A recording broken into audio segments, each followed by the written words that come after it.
welcome back to the Beauty is Terror podcast. We had to split our MBTI questionnaire into two parts because it ended up being how many minutes long? 115. 115 minutes. So this is part 2 of our MBTI questionnaire. Thank you for joining us, and we hope that you enjoy.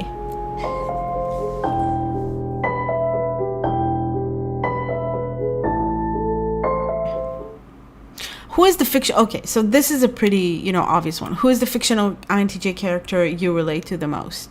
I think you know what my answer is going to be already. Is it going to be Beth? It's going to be Beth Harmon, yeah. Absolutely.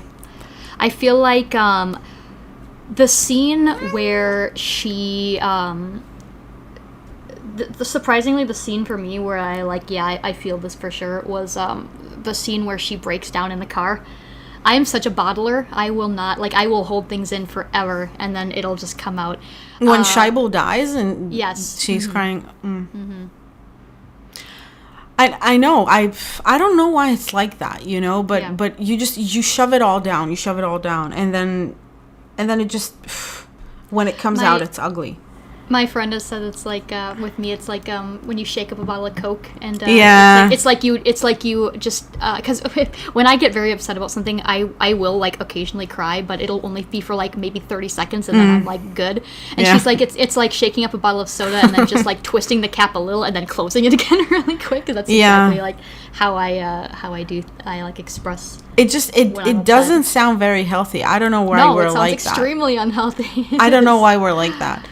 Do you also... I've been thinking about this before recording the episode. I wonder, do you also feel like you are constantly on the verge of fulfilling your full potential, but not really? Or you're constantly feeling like, I can do better. I can be better than this. I can do better. I'm destined for more than this. Yep.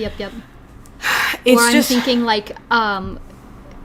sometimes with some things I kind of overestimate my abilities, where I'm especially with my current job, I can do this, no big deal, this is going to be easy, and then when it happens I'm like, what the fuck was I thinking? Yeah, what was I thinking? Yeah, exactly. It's just, it's so hard to live like that, but I constantly feel like, I am destined for more than this. I don't know. Is it hubris? What is it? That's a good question. We don't know what it is. No. Okay, so the character that I most relate to, it's kind of hard. There are things about Beth that I definitely relate to. I think that her compulsiveness and her obsession with chess is something that I recognize in myself in many interests that I've had over the years, that I kind of delve into something, and there is no moderation, and it's devastating. It's not a good thing. It's not a good... INTJs are absolutely prone to fall into addictive patterns. Exactly, yeah. And honestly, if I didn't catch myself on time, that I would have there's probably a good chance that I'd be an alcoholic today. So in that sense, she's also I find her very relatable in that sense, that she feels like she kind of have to take the pills in order to be something extraordinary. Yeah. Or that she has to, do this thing, to have that thing as a kind of a safety net. But I would say the INTJ character that I relate to the most is probably House, because first of all, he was the INTJ character that that was closest to me, you could say, growing up. I grew up, this show is a very long one. I think it has 7 or 8 seasons. The later seasons are not as good as the first ones, but I thought that the beginning of the show, the three first seasons, were a masterpiece completely. And just the life views and the moral dilemmas that the show represents, and the characters, when they meet and kind of what they do to each other, how they push each other's buttons, it's just it's complete, it's brilliant. But what I relate to the most about House is that first of all, he's not a healthy INTJ in case I haven't seen the show, but I do know that. Yeah, anyone who's seeing this, who hasn't seen the show, he is very, very toxic. But growing up, obviously, I wasn't the healthiest as well. So I guess that's why I felt related to him. And there is something about him. The reason, because his job is to diagnose rare conditions and diseases that he basically gets, the cases that no one else is able to, the hopeless cases that basically if he doesn't solve the case, then no one else will. Yeah. And he's never wrong. He always takes risks, and he's almost never wrong. And he takes educated risk, essentially. So, like, if he believes something, then he's got a very good reason to believe it. But he is an outsider, and that allows him to estimate the situation, whatever it is, because he's great at judging people and understanding them. But he's also an alien, so there's something very INTJ-like about him, because he's never inside the situation. He's always from the outside looking in. And I feel like as an artist, as a writer, you always have to be that sort of person, because if you're emotionally involved in the situation, you're not going to be able to give an objective, like what's the word I'm looking for? Like, you're not going to be able to be objective about the situation, essentially. And you have to be able to do that, because and you see that, by the way, in certain episodes where the patient or like the situation is concerning someone that he cares about, that he knows, he starts second guessing himself.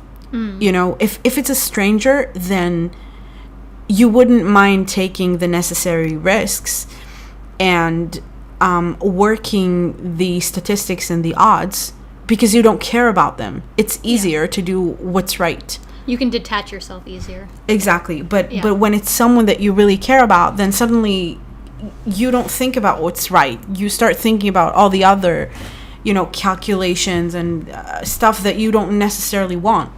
And ultimately what INTJs care about is what's right. You want to do what's right, big picture. So yeah, that is why I've found him to be very relatable. And also he struggles a lot with questions of morality, again, what's right, and just pain. He's always in pain, in physical pain, and because he walks with a cane. There was he had a condition, and they don't, at the beginning of the show, they don't really tell you, but later on they dive into what happened to him.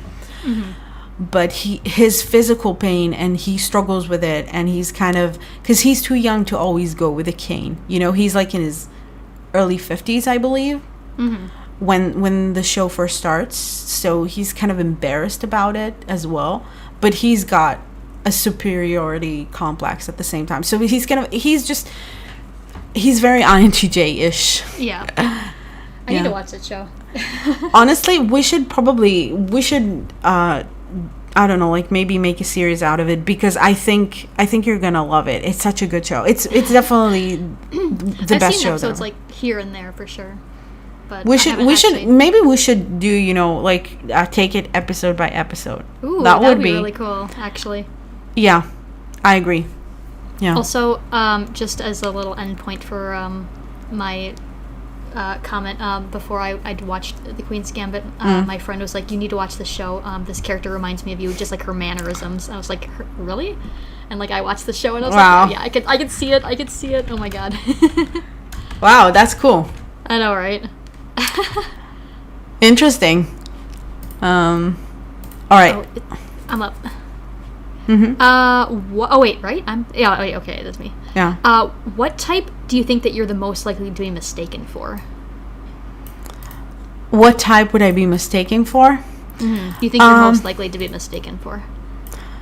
Well, I think ENTJs for sure. My friend, my INTJ-T friend, so we've had a bit of a funny story because we used to go to high school together and we were in the same class and we've never spoken to each other.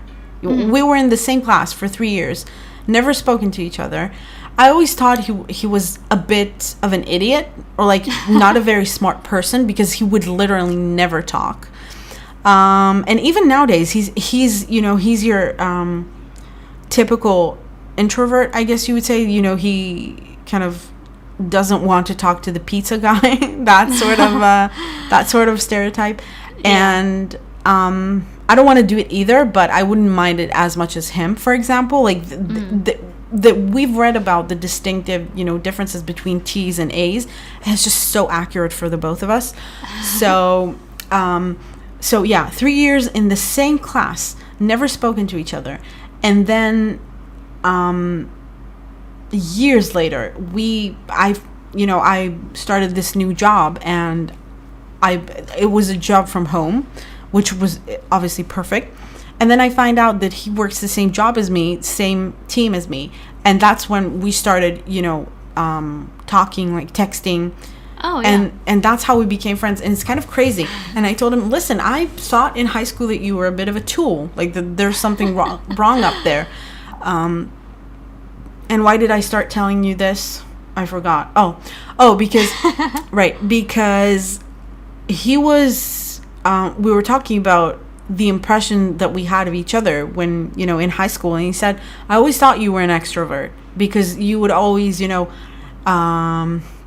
kind of speak your mind, and, you were very self-assured.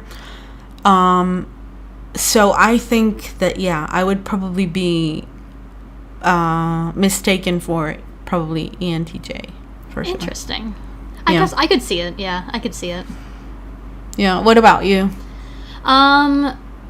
I've been told that I could possibly, like, if somebody were to mistype me, they would maybe mistype me for an INTP.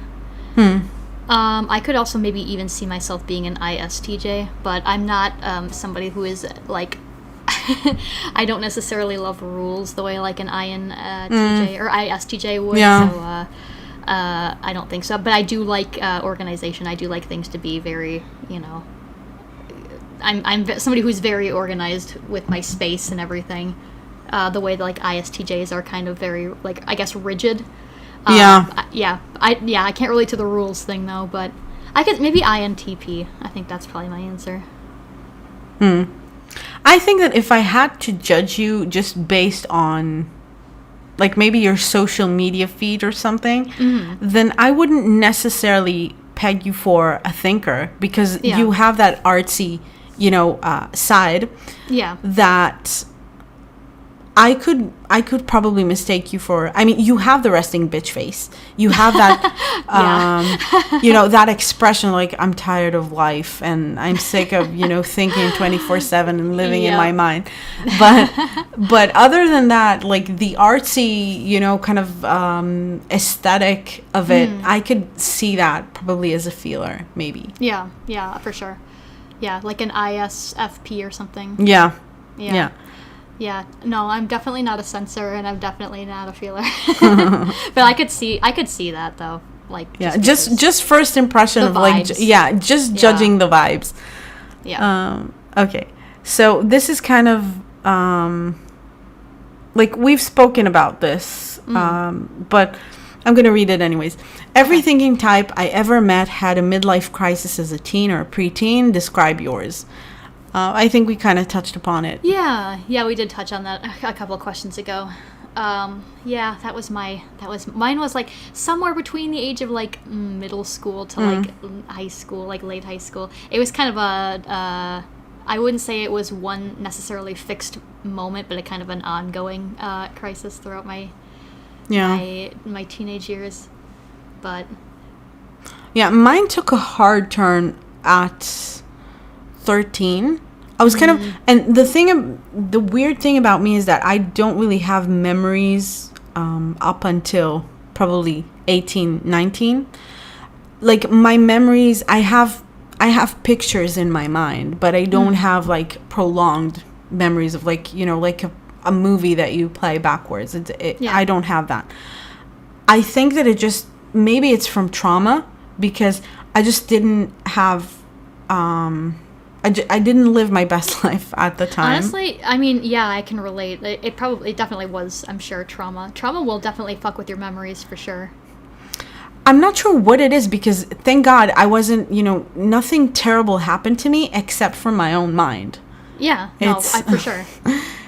And it's just, and that was the worst of it, really, because it was just, I don't know, like my brain was very punishing, and to be stuck in that situation 24/7 and like having all these thoughts and whatnot, and just for years and years. And I also I was never sharing. I feel like if I had to go through that again, but with someone to talk to all the time, that it probably would have not been that bad. Yeah. But when you constantly have to put up with that, but also do it on your own, then it's a double hardship. So midlife crisis as a teenager. Describe yours. I would say, but I think that maybe, like, I definitely think that I might have needed, like, if I was to be diagnosed at the time, I would have probably, needed some type of chemical intervention, because it wasn't normal. It wasn't normal. It was, I know that a lot of teenagers, have a hard time, but for me, it wasn't that, I was doing drugs. And the alcohol thing, I really like drinking, but it came later in life. The drinking stuff started in my mid-20s. I mean, sure, I did...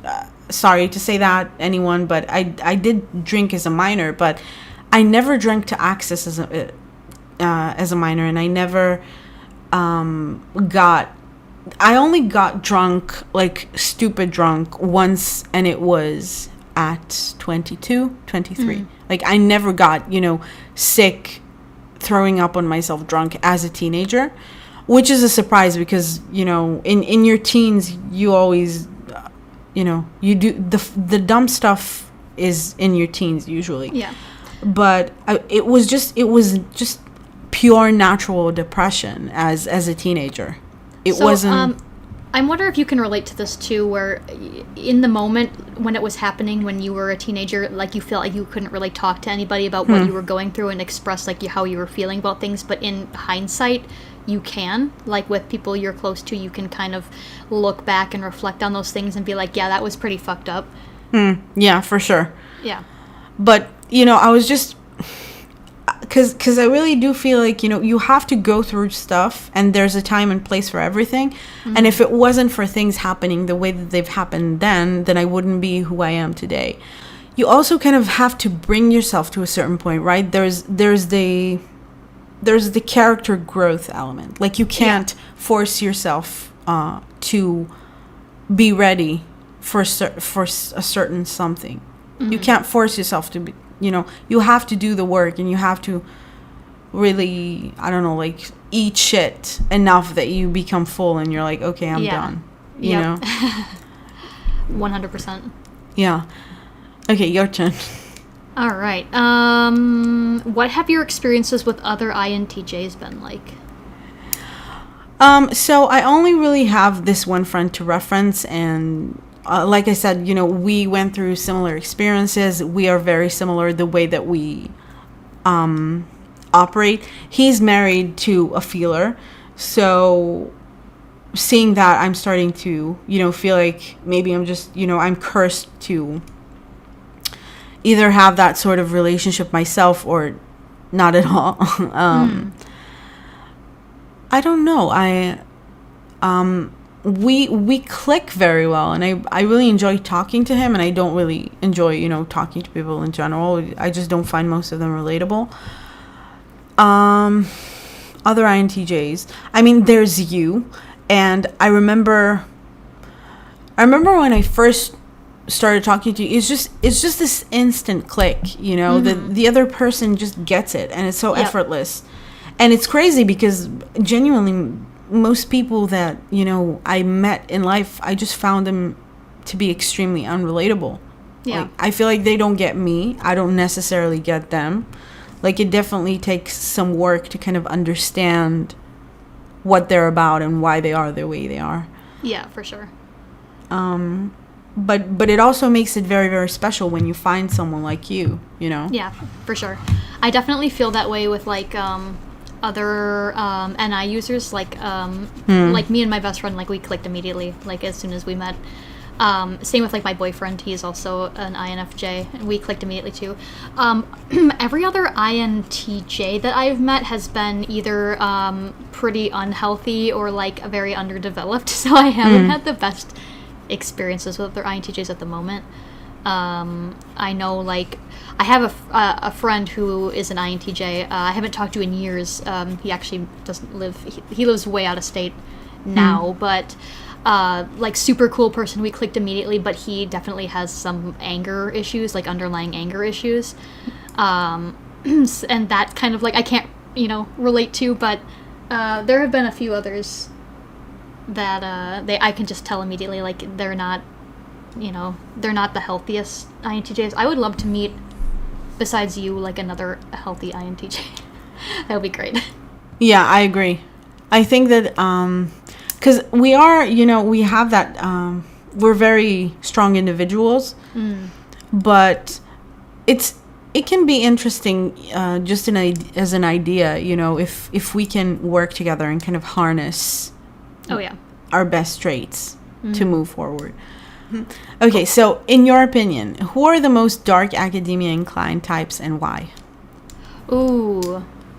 That's interesting. I would want to say INTJs, but I feel like a lot of people who are into the aesthetic of dark academia are more just in it for the aesthetic. So it's kind of hard to say.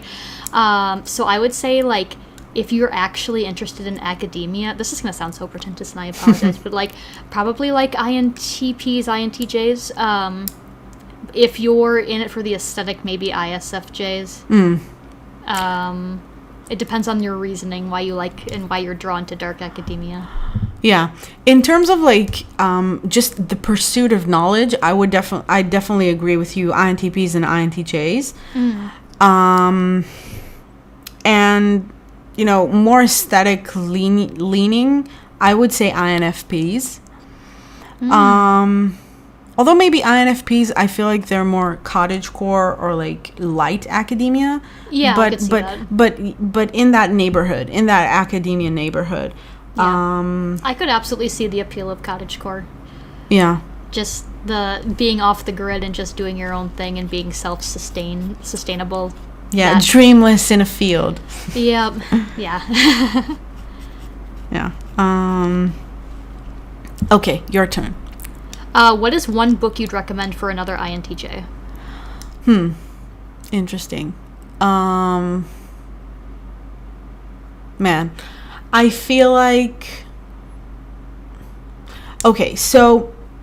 anything by Dostoevsky, probably. Yes, that was what I was gonna say. Sorry. No, it's okay. Okay, so I got a bunch. Damn. Okay, so anything by Dostoevsky, anything by Nietzsche, because Nietzsche he's like our dude. And because I only read one Nietzsche so far, but I've read his like other, not a proper book, but like the things he says and like his theories and whatever. But I read Thus Spake Zarathustra, and it was so good. So I still got a bunch of his books on the shelf that I want to slowly work through. Also, Albert Camus, that I have to... I haven't read him yet, but he's on my radar. Yes. But one book that I would recommend is probably Elon's bio. I also got his new bio by Walter Isaacson that I'm really looking forward to. But yeah, just Elon, because I feel like this is probably an INTJ Bible. It touches it pushes every INTJ button that you have. It is so motivating. It really is inspiring. Okay. Yeah. Dostoevsky? Well, yeah. Okay, what is your favorite Dostoevsky novel? So I admittedly have only read one, and that was what I was going to suggest, was Notes from Underground. Oh my goodness, that is my favorite one. So I've read, I DNF'd The Idiot. I've read Crime and Punishment, was great, was amazing. I have Crime and Punishment, and I intend to read it. It's actually so gonna good. be, I think, one of my fall reads this season. But Notes from Underground is hands down my favorite. It's just so good. I also read The Gambler. The Gambler is a pretty short one, and it's also not very characteristically Dostoevsky, because it doesn't have like 1,000 characters in it.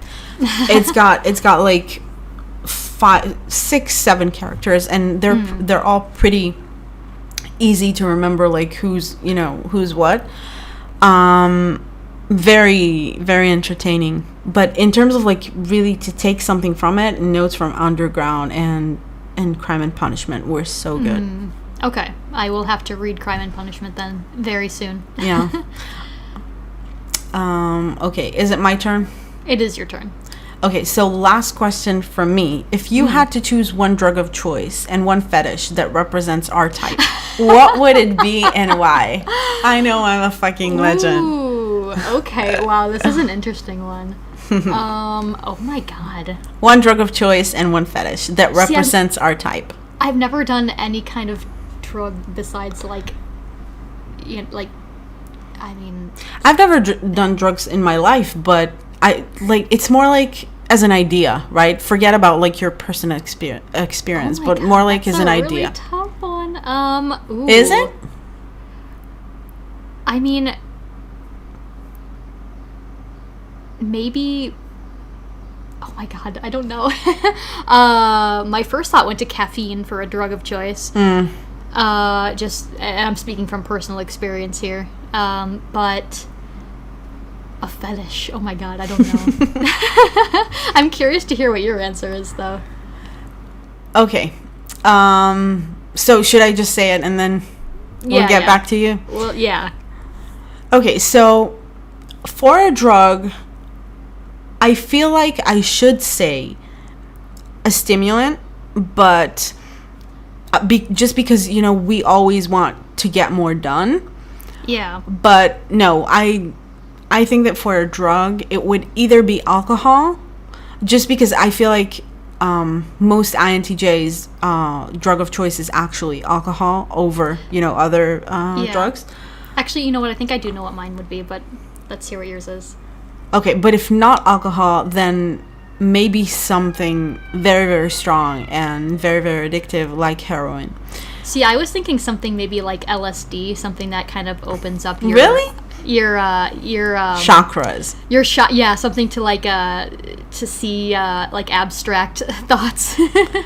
Wow, I would not think that. I would see that for INTPs or ENTPs, but maybe. Like hallucinogens. How do you say that? Yeah. Hallucinogenics. Yeah. I would say for XNTPs. Interesting. But definitely not for INTJs. Okay, so. So yeah, either alcohol or something that is very, very, that kind of puts everything at ease for you. So heroin, like okay. It completely like engulfs you in, just an otherworldly sensation that takes away the pain. Like that's the bottom line of it. That it takes away everything, and there's nothing. But you don't think that LSD? I mean, you're getting some otherworldly experiences with that too. Yeah, but not in that sense. Like more of a downer and kind of a relaxing, I guess. Not like hearing colors and seeing sounds. See, it's hard for me to answer this because I'm not super familiar with the effects of a lot of different kinds of drugs. I didn't know that heroin was a down. I mean, I guess it makes sense that if it's a downer, but interesting. It's a painkiller, so that's why because I remember Kurt Cobain saying that it was helping with, he had chronic stomach aches. Okay, so one fetish. Do you have one? I honestly, maybe, oh, God, I'm not super familiar with fetishes either. What is that where you're like, it's not a fetish, but it's like people who are attracted to intelligent people? Oh, I have no idea what it's called, but I agree. Yeah. Yeah. It's called, I'll have to look it up. What is it? Attraction to intelligence. It's called sapiosexual. Yeah. I'm that. Not a fetish, but like, you know, a sexual attraction. Interesting. Fetish, I'm not sure. I would say definitely something in the realm of control. I was gonna say not something where you have to give up control though. Unless, well, actually. Well, INTJs do have the stereotype that they are DOMs, right? Yeah, for sure. Not me personally, but you know, ENTPs, if you're out there and listening, FYI. Yeah. But definitely something, you know, that has to do with control and I don't know, maybe okay, so either asphyxiation or orgasm control, because you know the small death, you either control someone else's. I mean, what's more intimate than that, right? Right. I would say. That was a good question, though. I know, I'm amazing. Threw me off guard a bit. My last question is, how has learning your MBTI type affected your life? Wow. A lot. Talked about this. Yeah, a lot, actually. Now, I feel like, you know, once I really, you know, committed to it, kind of exploring it and the different ideas and kind of what it means, I feel like, first of all, it really helped me understand other people. I feel like it helped me understand myself, but that was not the main title of it, because I was always very, like, I always did the work with myself, and kind of, you know, aspired to know myself and, like, why I'm doing the things that I'm doing, why I'm thinking the way that I'm thinking, why I'm prioritizing one thing over another, when I know that it's something that someone else would not necessarily do, like most people actually. Taking the road less traveled, I feel like that is something that is, we just go against the current, really. Yeah. So I always wanted to understand why, because it's hard. It's hard to be that strong of an individual. And I think that it also kind of inevitably puts a bullseye on your back. In your adult life, not so much, but in, you know, in school situations, like when you have peer pressure and stuff like that, you know, you really stand out like a sore thumb. Yeah. So what was the question again? How has learning your MBTI type affected your life? Or I guess maybe just MBTI in general. Yeah, so that, and also once I understood what other types I click with and what other types I really enjoy interacting with, it became easier, because I'm now in my 30s. I am in a place that I don't want to waste energy. And I feel like with certain types, it's probably going to make me sound like a horrible person, but with certain types, I feel like I have to invest most of my energy, instead of, you know, with communicating with them and investing in them. I feel like most of my energy goes into building that bridge to get to them. And I don't want that. I want people that I have an easy connection with. Yeah. So, because if you have an easy connection, then you don't have to put all that work into something that might not even be, you know, proved to be beneficial. Exactly. You know? My answer is kind of similar. Yeah. I feel like learning about MBTI and being able to, I mean, now when I meet people, sometimes my first thought is like, I wonder what their type is. But it definitely helps. Like when you can type people, you can kind of see like a pattern and like why maybe you don't get along with certain individuals if they have certain functions that don't align with yours, or they, you know, they're incompatible. Like maybe that's, you can kind of start to see maybe why you don't click with somebody. Right. And we're big on patterns, right? Yeah. Oh, yeah. I feel like most people, like most types, they would almost gladly dismiss the idea of MBTI as something real. But for INTJs, I don't know if other INTJs feel that way, but I definitely feel like all my life I tried desperately to find a box that I would fit into. And finally, you know, when I came across MBTI, then every single stereotype out there made sense and was really, you know, kind of true. And people don't like putting themselves into boxes because they feel limited. But, you know, for the first time in my life, I was actually happy to find more people like me. I was actually happy to understand. It's a little comforting.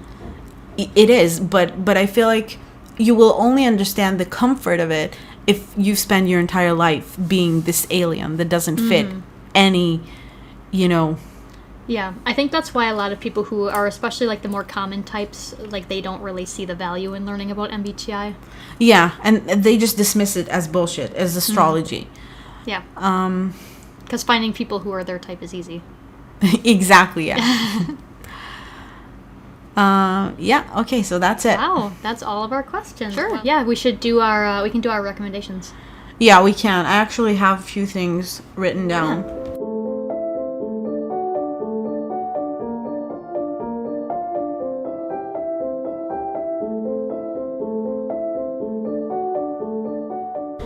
Okay, so do you want to go first?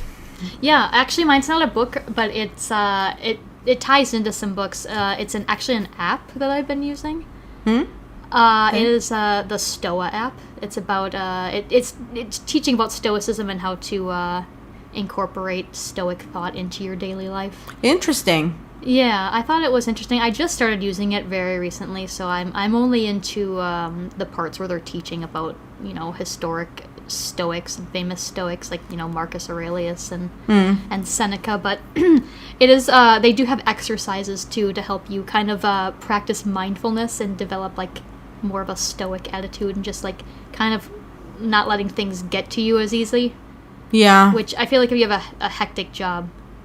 For sure, sometimes. Like you have to be very zen, especially when you work with people. Yeah, my job is very I have to have a pretty I don't have a strong social battery, but I've had to kind of fake it because I'm not as social as my job requires me to be. So when I have to deal with people all day, sometimes this kind of just helps, especially with like dealing with difficult people too. You have to just learn to not let things get to annoy you as easy. Yeah, so this I feel like it's going to help. So I'm excited to try using it, and if it absolutely sucks, I will let you all know in a future episode. How does it work? Like, is it lessons, video lessons, audio? So it's all audio, and then I think the exercises might be a little more interactive. Right now, I'm just kind of doing the learning audio, or like the fundamentals right now. But I believe there is like daily exercises that you also do in the app to help strengthen the teachings in the app. Cool. Have you read Meditations by Marcus Aurelius? I just got it, and I'm reading it now.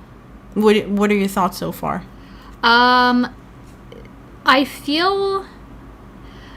I don't know. I think I kind of want to make my judgment on it when I'm finished. I don't know if everything in this book is going to be applicable, but I'm enjoying it so far. I don't know. I'm going to, like I said, I'm going to finish it and then reserve my judgment for the end.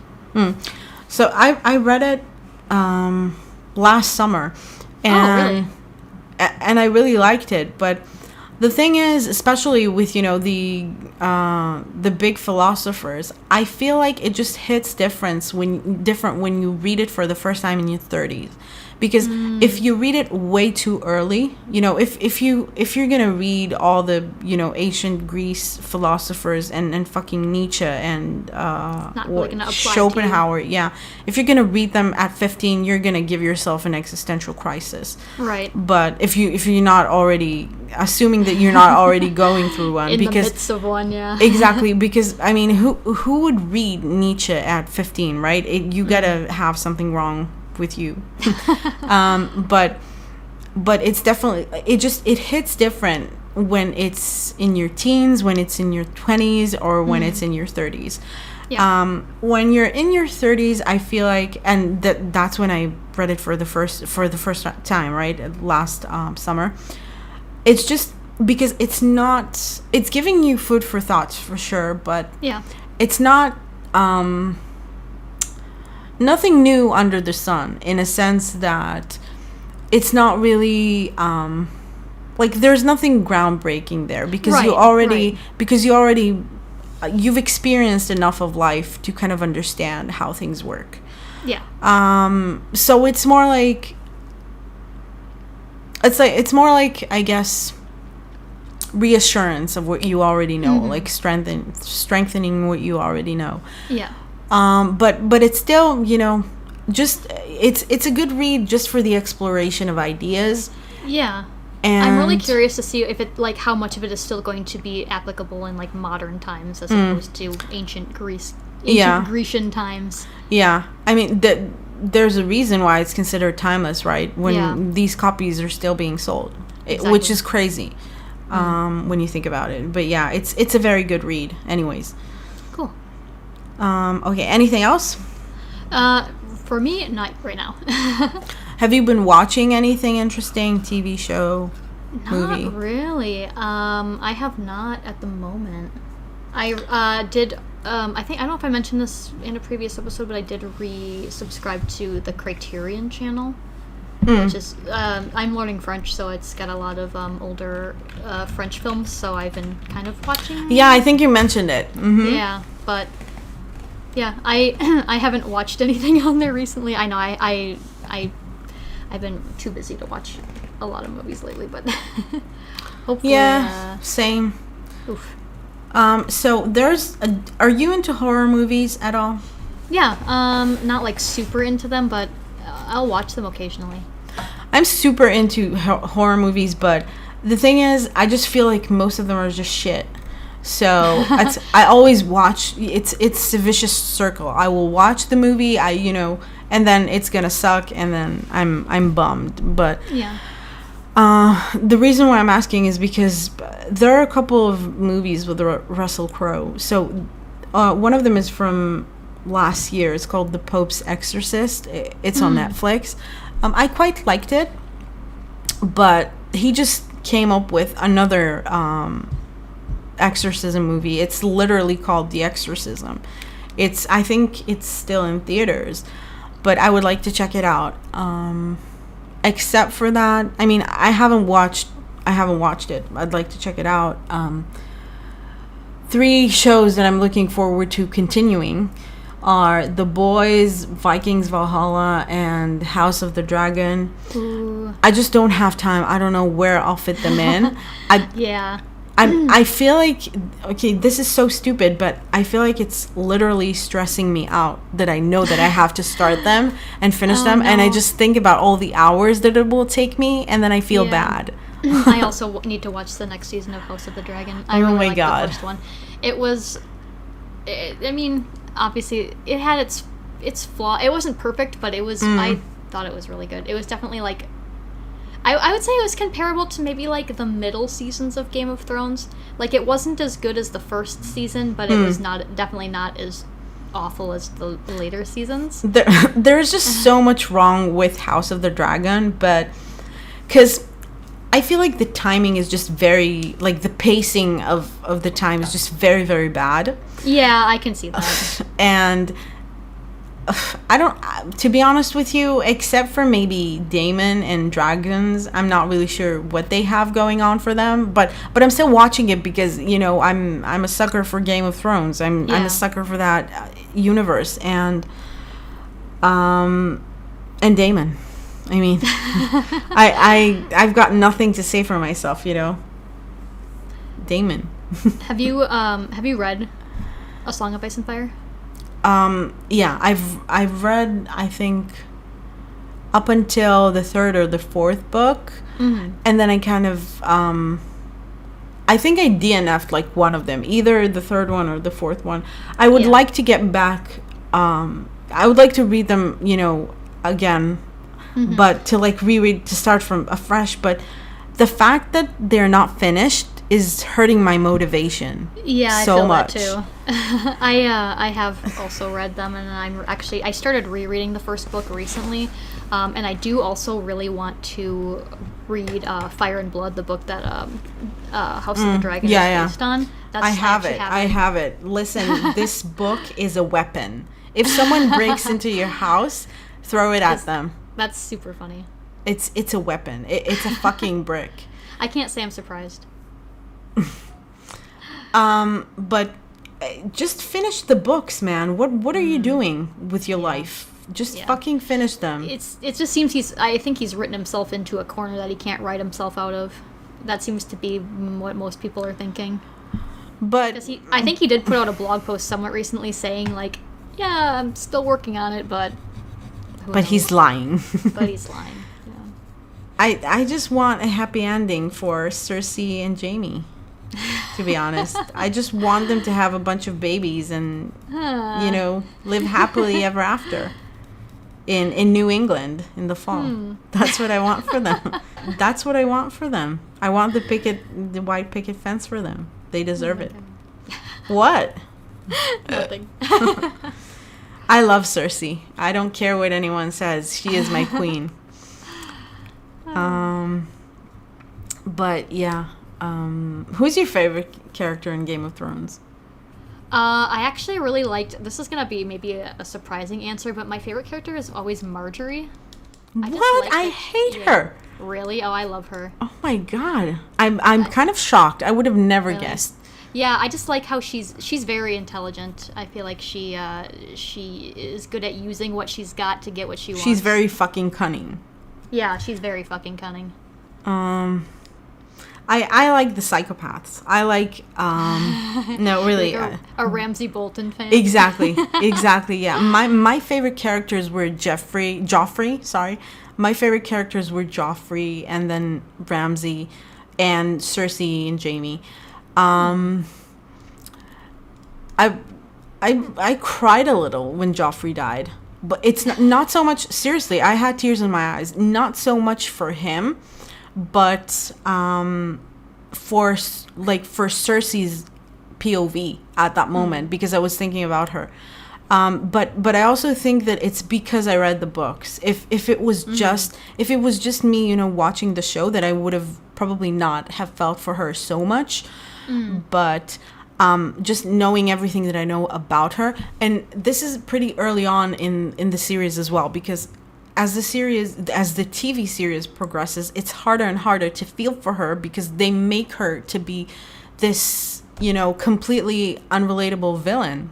Yeah. They completely flat-ironed her, you know? For sure. And made her to be so unrelatable. She's much less nuanced in the show. It's harder to relate to her, and I feel like it's already tricky because with, you know, he started writing, the author started writing the show like 100 years prior to the actual present time, right? He started from the timeline 100 years like before that. So you don't know, if you're just watching the show, then you don't know what each character is carrying on its back, right? In terms of like their history and their family's histories and what brought them to the point where they are at. But specifically for Cersei, she is also, I would say, a victim, because she was, you know, always dreaming of becoming a queen, and she was promised this really good life and marrying Robert, and she was in love with Robert for a short period of time, until she realized that she's never going to be enough for him, because he is obsessed with Lyanna. I mean, also her father planted the idea in her head that she was also going to be married to Rhaegar, and that also clearly didn't happen.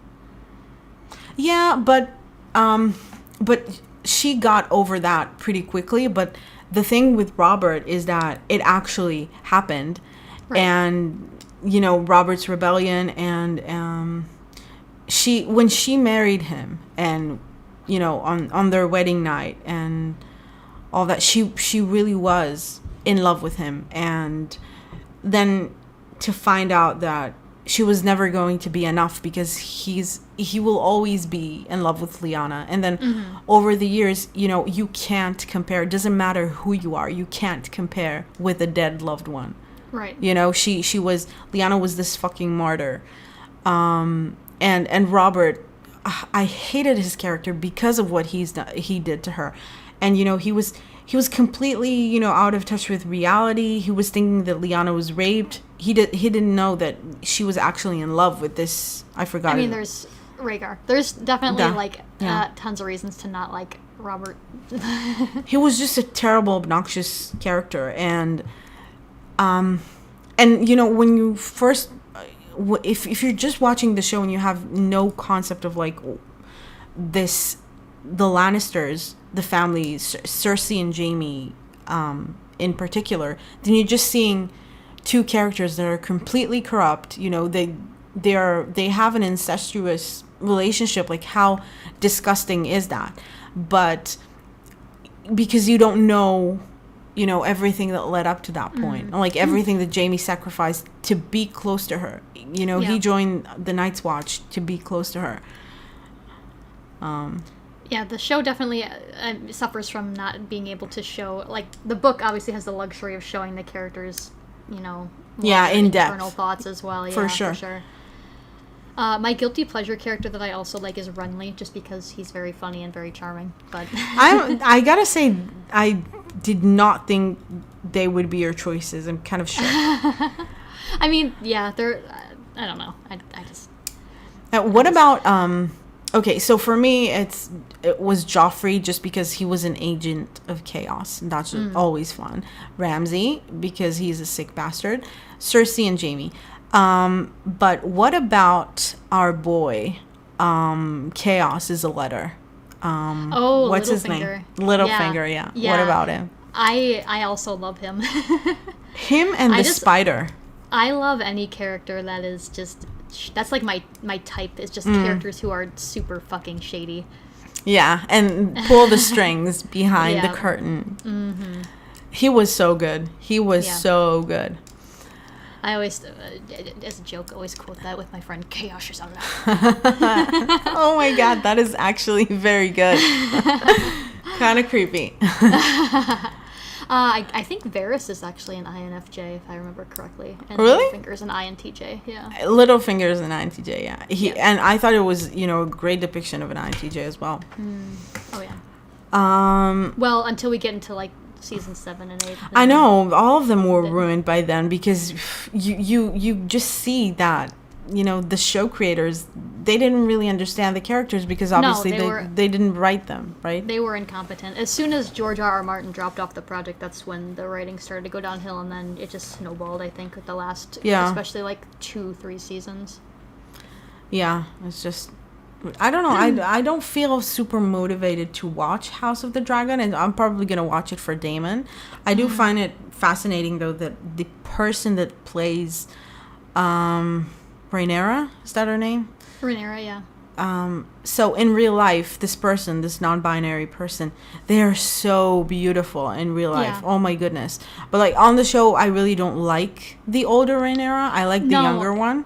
And then I'm pretty sure, I do know quite a bit about Fire and Blood, and I'm pretty sure that she kind of, that's part of her, like, what happens to her character. She kind of, like, almost lets herself go. So maybe that's why they kind of, like, I feel like when they aged her up in the show, they kind of maybe put her in more, like, plain makeup, and and they didn't make her look super, like, hot. Fancy. Yeah, exactly. But they're a good...